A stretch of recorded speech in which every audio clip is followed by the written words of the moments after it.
Libro de Filipenses, capítulo 2, versículos 12 y 13, de la Reina Valera, en esta oportunidad, ¿no? 1960.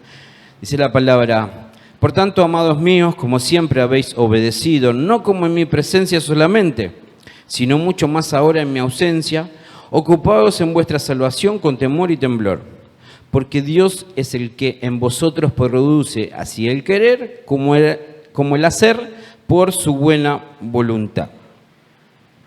¿Sí? Hasta ahí vamos a leer esos dos versículos. Le voy a ir asociando algunos, lo he dividido, aunque sean dos versículos, pero se lo he dividido en tres partes, y en cada una de esas partes les quiero comparar con otras traducciones. ¿Sí? El versículo 12 comienza diciéndonos: por tanto, amados míos, como siempre habéis obedecido, no como en mi presencia solamente, sino mucho más ahora en mi ausencia.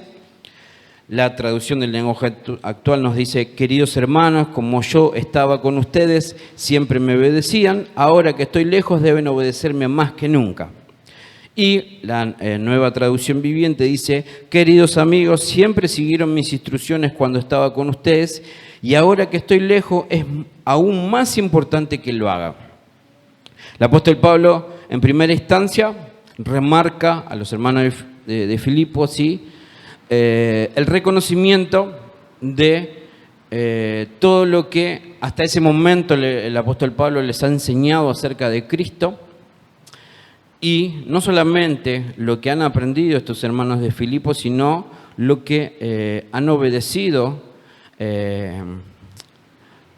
a todo lo que fue instruido por el apóstol Pablo, ¿sí? Y podemos ver claramente cuál era el motivo fundamental de esas reuniones entre Pablo y los hermanos de Filipo. Era que la revelación que el apóstol Pablo había recibido del mismo Cristo acerca de no solo la persona de Cristo, de la salvación, sino también de lo que es la iglesia revelada para que pueda ser de alguna forma establecida y plasmada en la tierra, ¿sí? Ese era el principal punto en donde todos coincidían, ¿sí? Todos veían la necesidad de que el apóstol Pablo dé a conocer a un Cristo y a su vez una iglesia en donde todos puedan conocer más. ¿Con qué objetivo? De poder obedecer con mayor certeza, exactitud. Es decir, conocer más a Cristo no es simplemente para tener más datos acerca de la biografía de Cristo, ¿sí? Es decir, cuando el Espíritu Santo nos quiere revelar al Hijo de Dios, no es simplemente para que cuando hablemos de Él tengamos más datos de Él, ¿sí? No es la idea que nos pase información el Espíritu Santo de quién es Cristo, sino el propósito es que mientras más conozco a Cristo, no solamente más lo voy a poder obedecer, sino también más lo voy a poder representar en la tierra, ¿sí? Difícilmente yo pueda representar a alguien que no conozco, ¿sí? Si alguien me dice: che, ¿qué onda este Cristo? Y la verdad no lo conozco, pero acá vengo en nombre de Él. Y va a ser bastante complejo que yo pueda venir en nombre de alguien que no conozco y hacer las cosas como aquel que estoy representando quisiera que la haga, ¿no? Entonces, Pablo tenía como propósito con los hermanos de Filipo justamente conocer a Cristo para poder luego obedecerlo, ¿sí? Y esto, de alguna forma, pudo colaborar ¿con qué propósito? Que sea Cristo el centro en donde todos se reunían, todos meditaban, todos pedían que Dios alcanzara mayor conocimiento. ¿Qué permitió? Algo que en muchas ocasiones, cuando eso lo queremos llevar a la práctica, no siempre se puede lograr. ¿Qué es? Que a pesar de que aquel que estaba dando instrucciones no pudiese estar presente, la iglesia siga avanzando de la misma manera, ¿sí? El apóstol Pablo dijo: ahora no voy a estar presente, pero es necesario que igualmente sigan obedeciendo como cuando yo estaba, ¿sí? Y si ustedes ven bien todas las traducciones, el apóstol Pablo no pidió solamente que obedezcan de igual manera que cuando él estaba presente, pidió que se haga en mayor medida, con mayor importancia, ¿sí? No es solamente que el apóstol Pablo les pidió obedezcan como lo hicieron hasta ahora, le pidió que lo hagan en mayor medida. ¿Por qué? Primero, porque había que demostrar a las personas que los hermanos de Filipo no estaban obedeciendo simplemente a un hombre, estaban obedeciendo a Dios a través de un hombre. Y si esa obediencia mermara por ausencia de Pablo, aquellos que estarían mirando, ¿qué iban a decir? A estos son recareta, obedecen cuando está Pablo, pero cuando se va, los ratones hacen fiesta. ¿Sí? ¿Y cuántas veces puede llegar a pasar que tal vez no nos quedemos únicamente en lo que es una congregación, puede ser un trabajo, una casa de familia, en donde sea, cuando hay una cara visible que representa un poco el medio en donde se establecen ciertas normas, tal vez por X motivo no esté ausente, ¿cuál sería el grave error? Que de repente eso habilite la posibilidad de que ciertas normas, cierta forma de vivir cambien, porque no está aquel que era el quien se encargaba de mantener esa forma de llevar adelante, en este caso, la congregación. ¿Sí?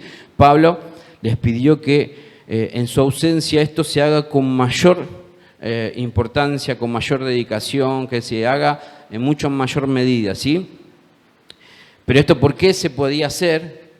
Porque los hermanos en este tiempo se dedicaron a conocer al Cristo al que debían obedecer, ¿sí? Entonces, la ausencia de Pablo no limitaba a que la iglesia pudiese avanzar en lo que estaba haciendo, porque el propósito no era obedecer a Pablo, sino era obedecer a Cristo a través de lo que Pablo instruía.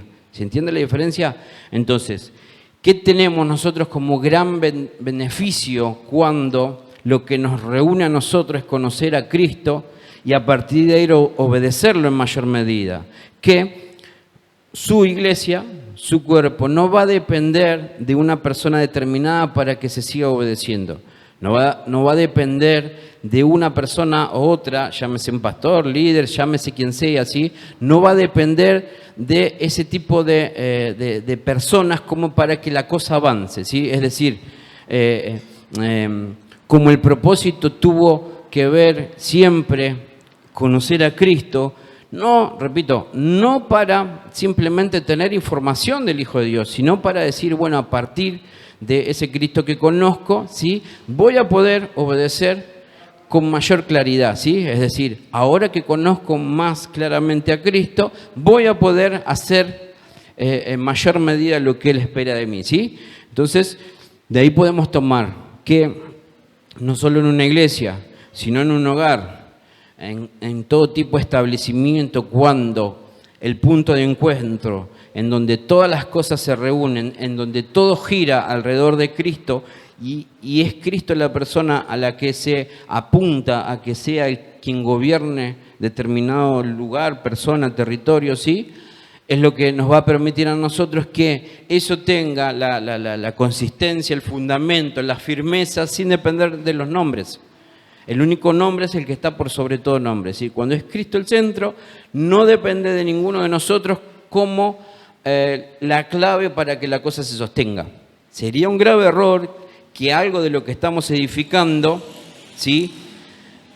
Por determinado momento que no esté X persona, la cosa quede trunca, no avance, ¿sí? Estaría hablando de nosotros de un grave error, ¿sí? No solamente de lo que se instruye, sino de lo que se aprende, ¿sí? Porque nunca el propósito de Dios es que su iglesia dependa del hombre, sino que dependa de quien representa, que es Cristo.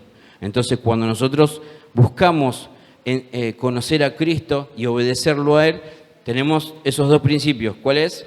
Que vamos a poder sostener y avanzar lo que estamos edificando sin depender de nadie humanamente, ¿sí? Y además también eso va a dar un testimonio a las personas ¿en qué? En que realmente lo que se busca es hacer algo para Dios y no para los hombres, ¿sí? ¿Habrán escuchado frases o las han dicho a ustedes alguna vez? No, yo las cosas no lo hago para el hombre, sino lo hago para Dios. ¿Han expresado alguna vez eso? Ahora, piensen, a ver, mediten. ¿Alguna vez, en base a esa expresión, ¿no hubo un poquito de incoherencia decir, che, y si haces tanto para Dios y no para el hombre? Porque cuando el hombre no está, no haces de la misma forma que cuando está. ¿Pasa o no pasa? Es decir, la obediencia, a ver, alguna vez nosotros la hemos variado, depende de quién está delante y quién no. Si estamos solos, obedecemos de la misma manera que si están determinadas personas. Y no me refiero únicamente a líderes, sino tal vez a testigos. Es decir, nuestra obediencia cuando estamos solos, ¿es la misma que cuando hay personas a nuestro alrededor? ¿Sí?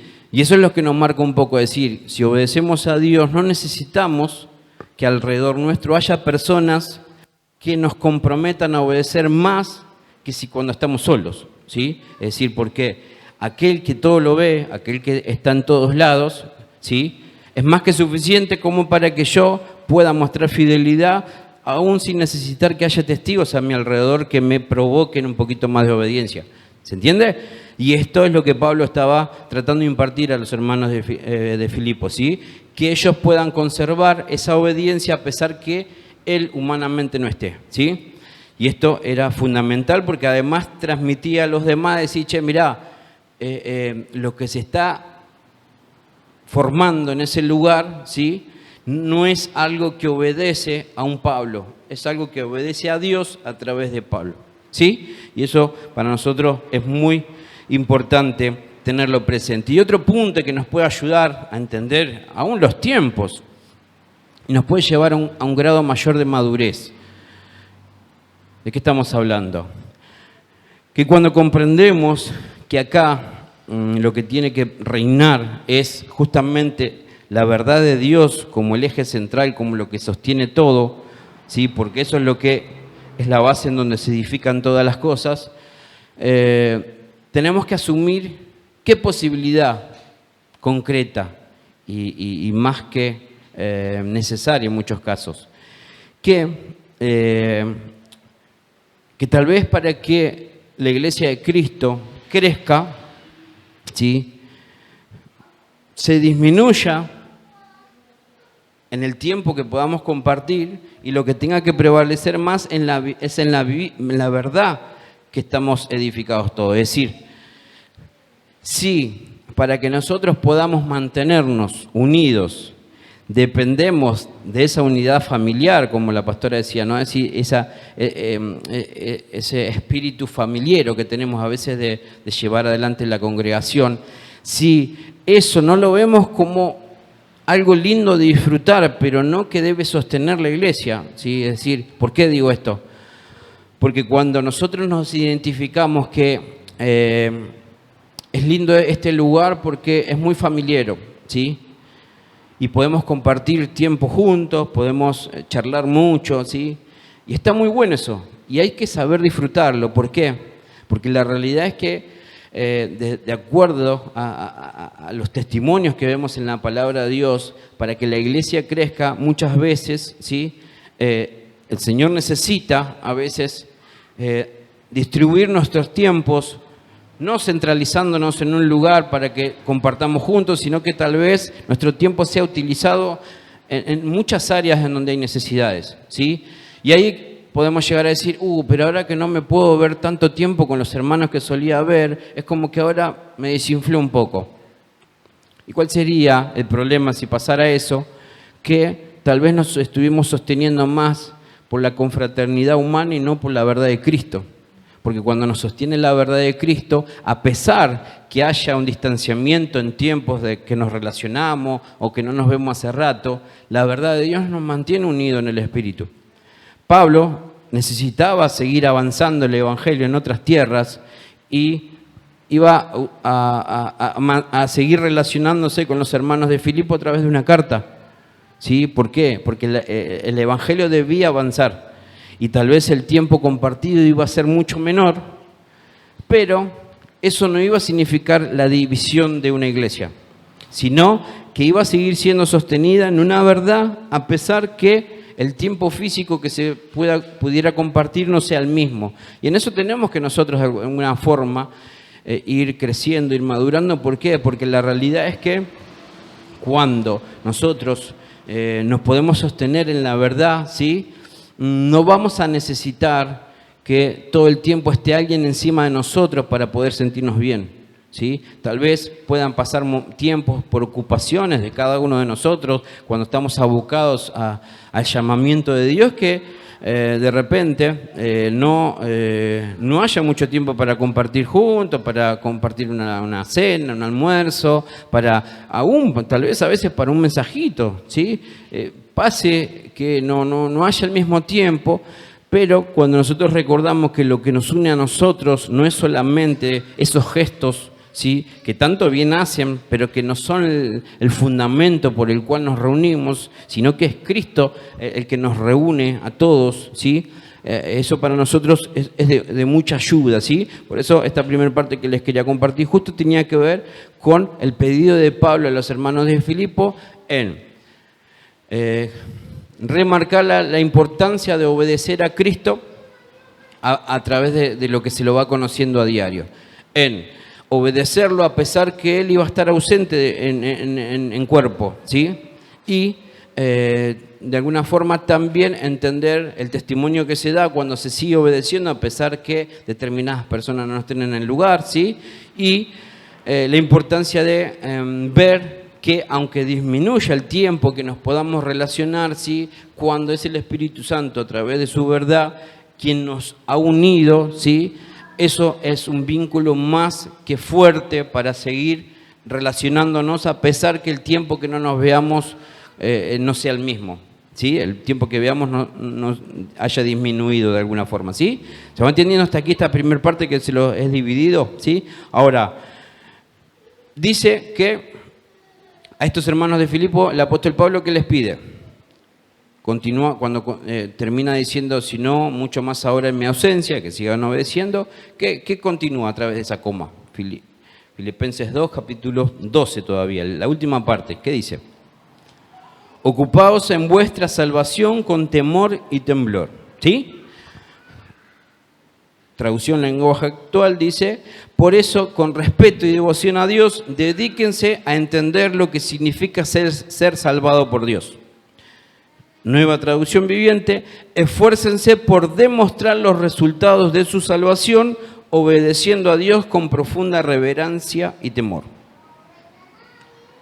Ahora que vemos que el apóstol Pablo, haciendo una combinación de estas traducciones, ¿qué le pide a los hermanos de Filipo? Ocuparse, dedicarse, esforzarse, ¿no? Tomo ahí de todas las traducciones esas tres actividades, ¿sí? Que es ocuparse, dedicarse y esforzarse. ¿A qué? A todo lo que es salvación, y no solamente a lo que es salvación, sino a lo que produce la salvación, ¿sí? Es decir, Pablo le pide a los hermanos que se ocupen, se dediquen y se esfuercen, ¿sí? En todo lo que tiene que ver con salvación y lo que produce la salvación. Ahora, cuando nosotros nos damos cuenta que la salvación es algo muy importante, muy trascendental, ¿sí? Nosotros, tenemos que ser sabios y entendidos y darnos cuenta que sería un grave error encerrar a la salvación únicamente como aquel suceso trascendental que se generó cuando Dios nos libró de lo que el pecado nos había apresado, ¿sí? ¿Sí? Cuando nosotros centramos la salvación solamente en un suceso y no en un proceso que ocurre a través de la salvación, ¿sí? Es decir, tenemos que diferenciar algo. La salvación generó un suceso trascendental en nuestra vida. ¿Cuál fue? El que nos libró del pecado en el cual estábamos presos y esclavos y que ya nos tenía condenados. Eso fue un suceso histórico, trascendental y eterno, ¿sí? Ahora, ese suceso no muere ahí. Ese suceso da lugar a un proceso. Cuando solamente vemos a la salvación como un suceso que trabajó el día que hemos creído y ya quedó en la nada, ¿sí? Estaríamos minimizando la salvación. Ahora, cuando entendemos que la salvación necesitó de ese suceso, ¿sí? Que genere ese impacto en el área espiritual de nuestra vida por creer, por tener fe, pero además esa salvación, ¿qué es lo que hizo? Además de trabajar en ese suceso, también da acceso a que comience un proceso en nosotros. ¿Y esto por qué marco esta importancia del proceso? Porque muchas veces podemos encontrar personas que han creído en la salvación, ¿sí?, por fe, pero no han dejado que la salvación procese las vidas de las personas. Es decir, que se genere todo una transformación por medio de esa salvación. ¿Y cómo se puede notar? Que por fe hemos sido librados del pecado, por fe, pero en nuestras acciones seguimos siendo presos del pecado. ¿Por qué? Porque hemos creído una salvación a nivel suceso que genera un acto espiritual, ¿sí?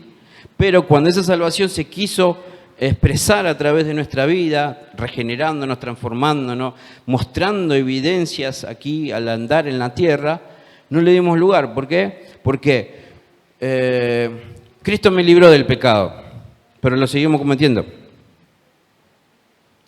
Cristo me ayudó a perdonar lo que me hicieron, pero seguimos siendo rencorosos y seguimos recordando lo que nos hicieron. ¿Sí? Por fe lo creemos, pero en la práctica no lo demostramos.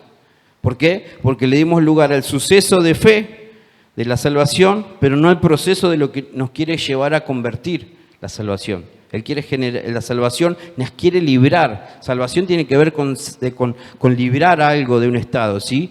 Entonces, en la fe hemos sido librados de aquel pecado original que heredamos, ¿sí? Ahora, eso se tiene que ver evidenciado en nuestros actos, es decir, alguien que ha experimentado la salvación necesita, ¿sí?, mostrarlo a diario. ¿En qué momentos? Ya me siento un viejo, nunca pensé que me iba a secar la frente. Estoy viejo y gloria a Dios que todavía hay pelo, ¿no? Peor va a ser cuando no haya pelo y me tenga que secar por arriba. Pero bueno, vamos, oren para que el avance de la vida no se note en algunas áreas.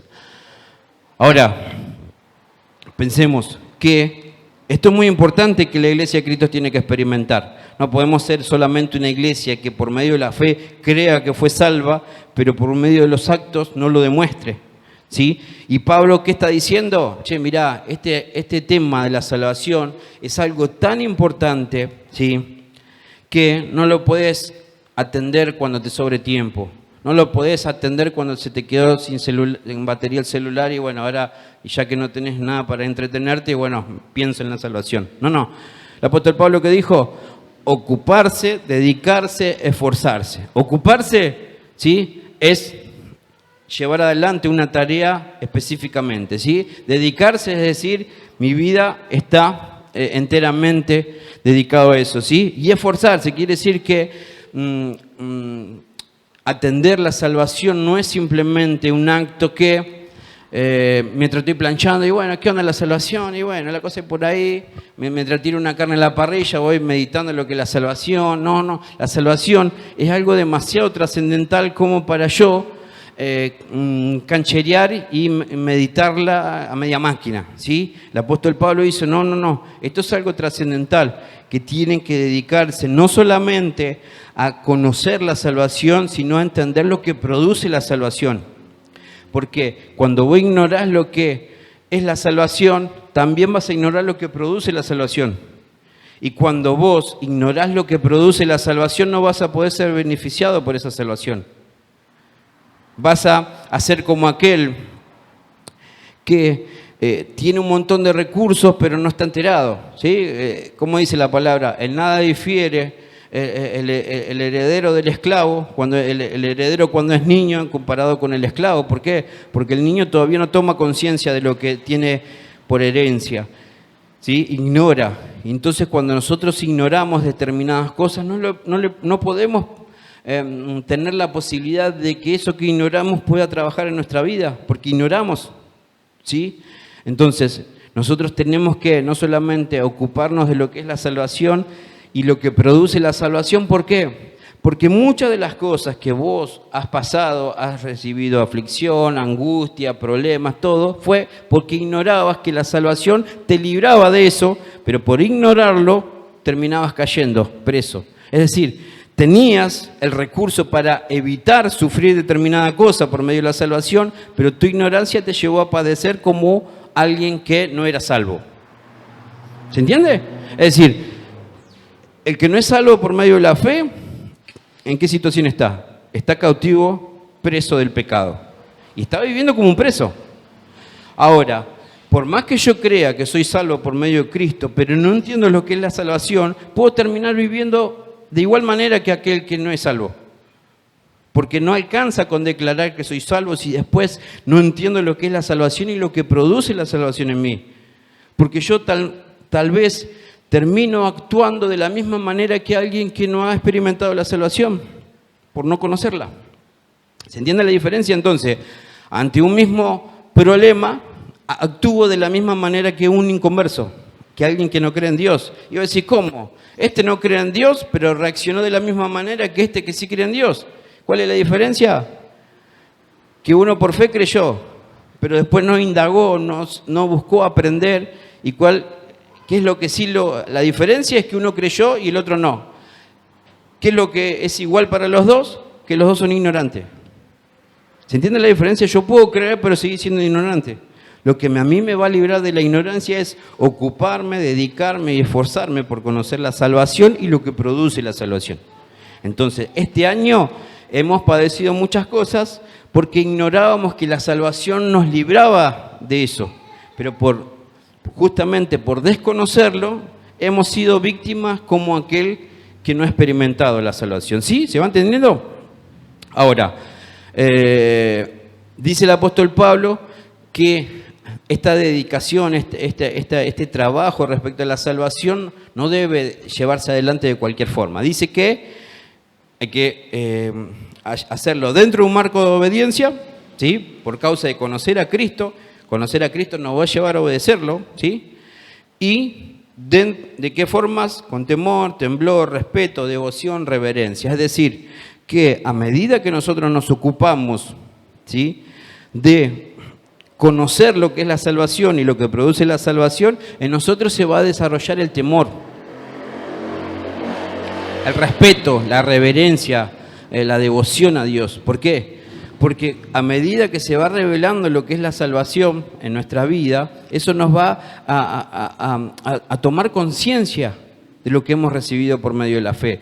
Y esa conciencia nos va a llevar a qué grado de respeto, de temor, es decir, Señor, ¿todo eso pasó por creer en tu Hijo? Ahora entiendo. Y ese entendimiento me va a llevar a tener mayor consideración de lo que es la salvación. Y esa consideración me va a llevar a respetar, a tener temor.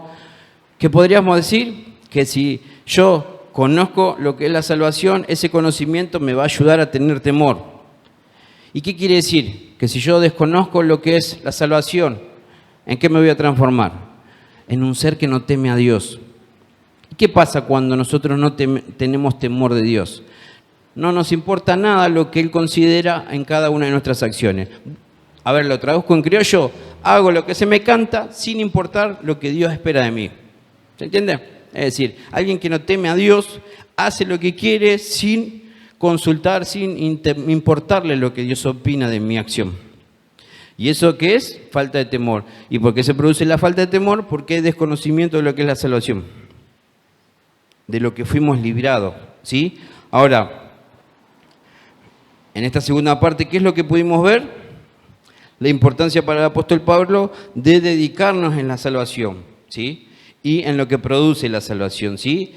Vimos de qué forma tenemos que buscar conocer la salvación dentro de un marco de obediencia, no decir, bueno, yo estudio de lunes a viernes, estudio lo que es la salvación, pero de sábado y domingo me la di en la pera.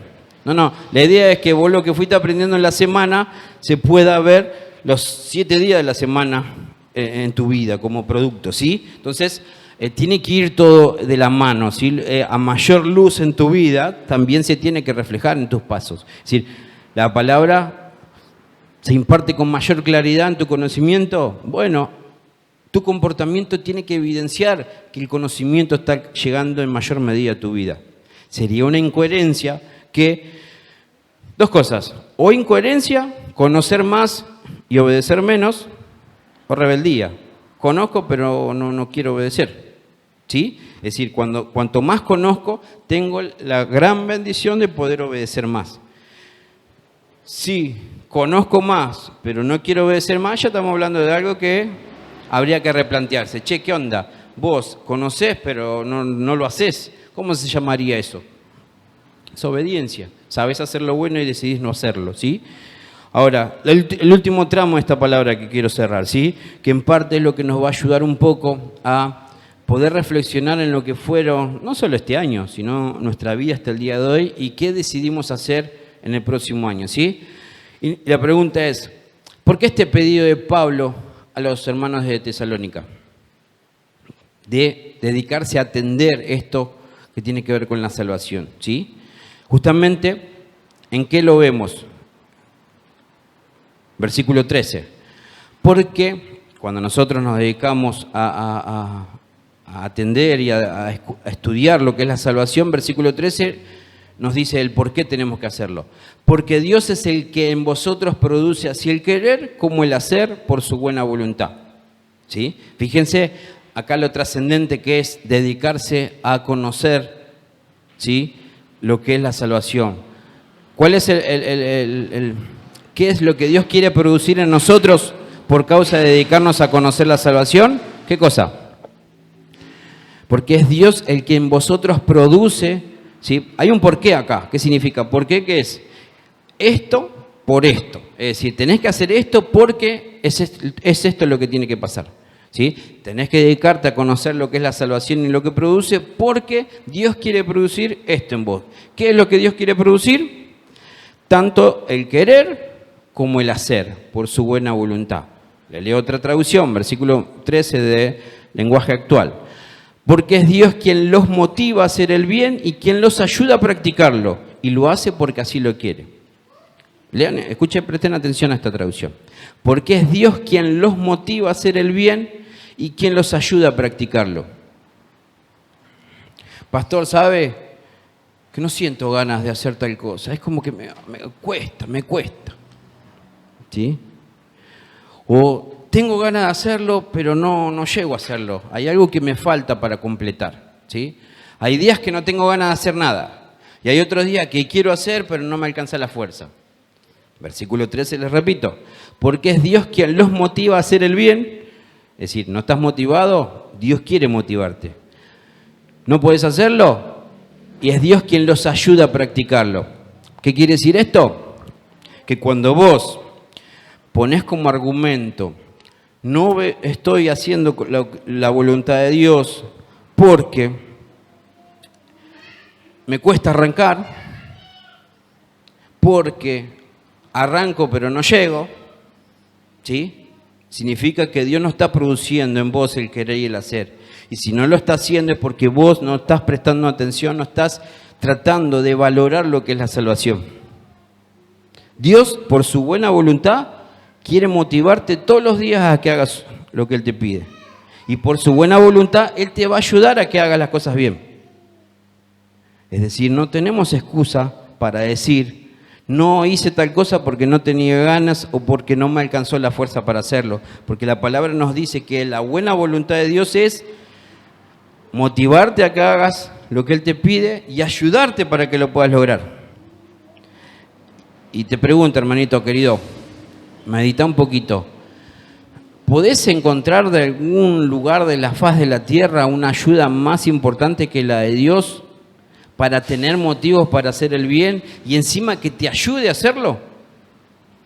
¿Se te ocurre, se te viene a la mente una ayuda extra, ¿sí? Tomarte una speed o una pastilla loca, algo para decir, bueno, con esto sí que voy a poder hacer la espada de Grayskull, el poder del He-Man, y ahora sí que puedo hacer lo que Dios me pide? ¿Se te ocurre que por otro lado puede venir una ayuda más importante que la que puede venir de Dios? Dios con esta palabra te está diciendo, pará.